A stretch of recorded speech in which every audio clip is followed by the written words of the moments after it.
So we know we have the four sons. So let's analyze tonight quickly the difference between the Chacham, the wise son, and the Rasha. The Rasha says, Mo avoda zos lachem. What is this work to you? Lachem v'lo lo. That's what we say to him, to you, but not to him, that he excludes himself from the Jewish people. Okay. Why is that different so much from the Chacham? Chacham basically says the same thing. What are these laws? And then he mentioned the three types of mitzvahs that Hashem commanded. So really, why is the Rosh's question so much worse, so bad, compared to the Chacham? They basically both ask the same thing. They want to know the significance, the reason behind the mitzvahs. So I just said one shot that the word lachem, that he was excluding himself. Okay, that's a nice shot.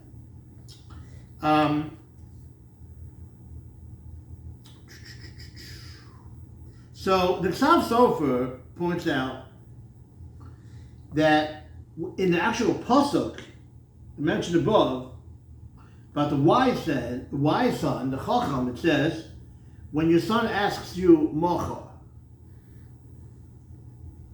The wise son, it turns out, did all the mitzvahs. And then he asked the next day the reason behind the mitzvahs. That's okay.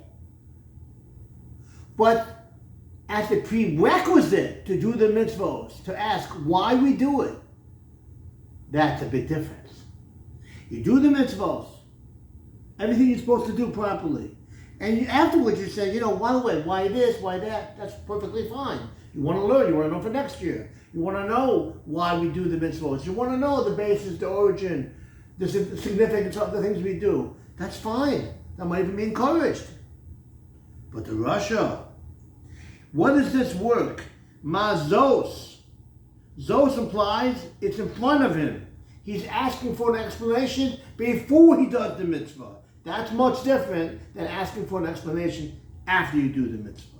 We have to realize that there's a mitzvah to understand why Hashem gave us this mitzvah. However, we do it because Hashem said so, whether or not we understand that. That's the basic difference between the Chacham and the Rasha. A good job.